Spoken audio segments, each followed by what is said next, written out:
6 attempts, 3 mains, 7 years, and still couldn't make it. This is not made up. It's not even an exaggeration. It's just a quiet Reddit confession. And beneath that post, thousands of comments.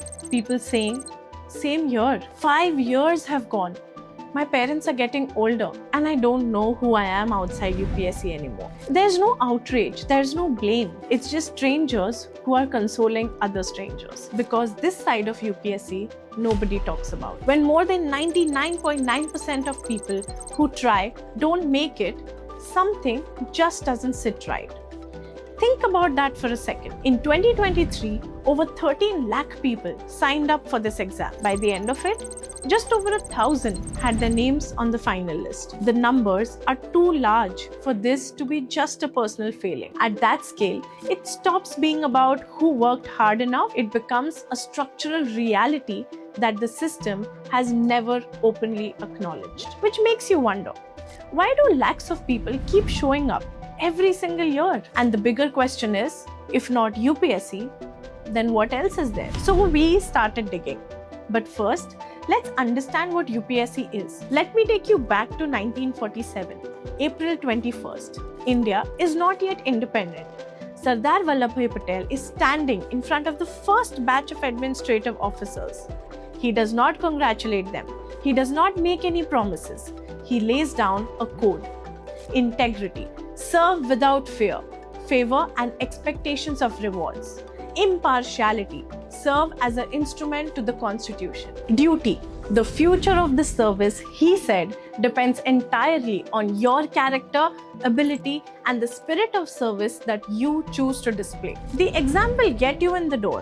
What matters is who you are when you walk through it. For years, we've been told a comforting lie, that even if you don't clear the UPSC, the preparation itself is never wasted. But we also need to look at the market reality. Outside the UPSC bubble, employers aren't hiring for how many NCRTs you've read or your ability to explain the Constitution.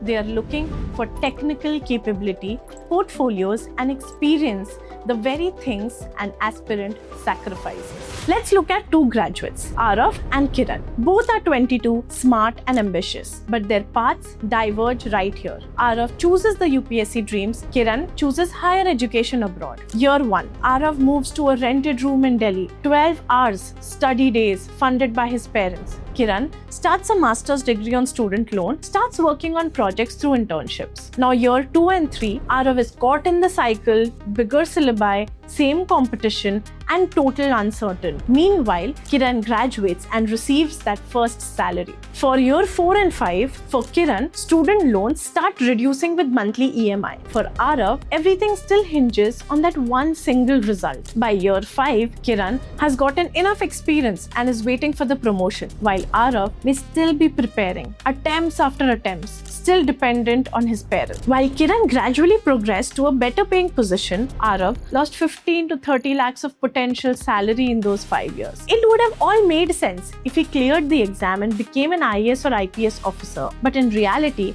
this is a big gamble because the odds are against all UPSC aspirants and only a fraction of the total aspirants make it. Not because they are less intelligent or work less hard, but the chances of success rate is less than 0.1%. But if the odds are so poor, why do millions of people still keep showing up every year? Because the UPSC dream was never really about salary, because the dream itself is not the problem. In an interview with The Print, UPSC aspirant Amit Kilhor described what that journey did to him. When I started my prep, I was a fearless person, and once I was done with it, I was not. The examination drained my will and the joy and energy. This journey has nothing positive for me. If given a chance to redo it, I will probably never do it. Let that sink in. The examination drained my will, my joy, my energy. That is not the voice of someone who did not work hard enough or who lacks discipline or commitment. It is the voice of someone who gave the system exactly what it demanded: years of efforts, sacrifice,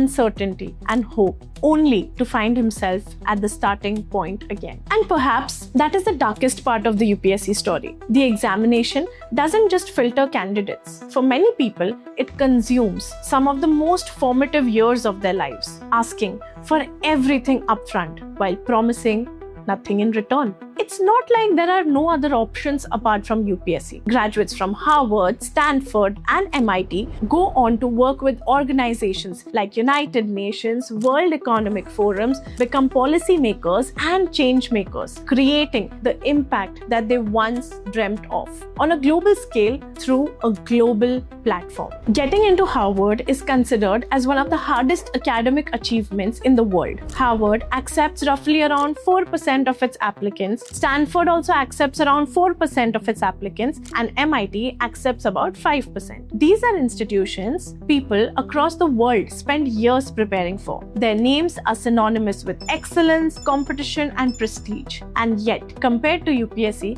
they look almost generous. The UPSC Civil Services exam has a success rate of less than 0.1%, as I mentioned before. But perhaps the most important thing this comparison reveals is not the difference in success rates. It's the difference in imagination. Because somewhere along the way, we've convinced an entire generation that if they want to serve the country, influence policies, solve social problems, or create meaningful change, there is only one legitimate path, and that is UPSC. But the goal was never the examination. There is something bigger behind that ambition. For years, clearing UPSC was the sure-shot way of taking your entire bloodline out of poverty. It gave people identity, authority, confidence to walk into any room and having it matter. It was their chance to create an impact, change the system and policies. So we need to ask, are we helping young people pursue impact, or are we asking millions of them to place their future on a statistical improbability? Because the real cost of the UPSC dream isn't just the people who don't make it. It's the years spent believing that there is only one respectable way to contribute to the society. The years spent overlooking other paths to policy, governance, development, research, diplomacy, education, technology,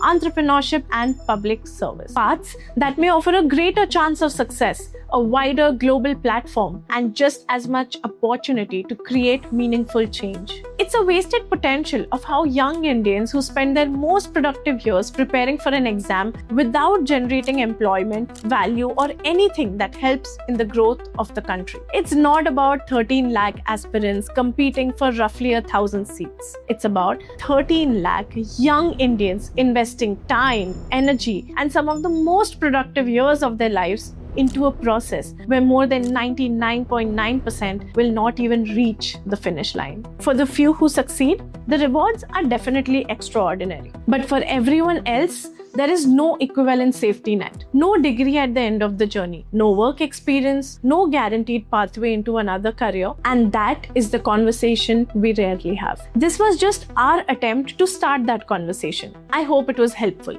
Well, if you're an aspirant, we'd love to know your views and experiences in the comment section below. Please do share, and I'll see you guys in the next video.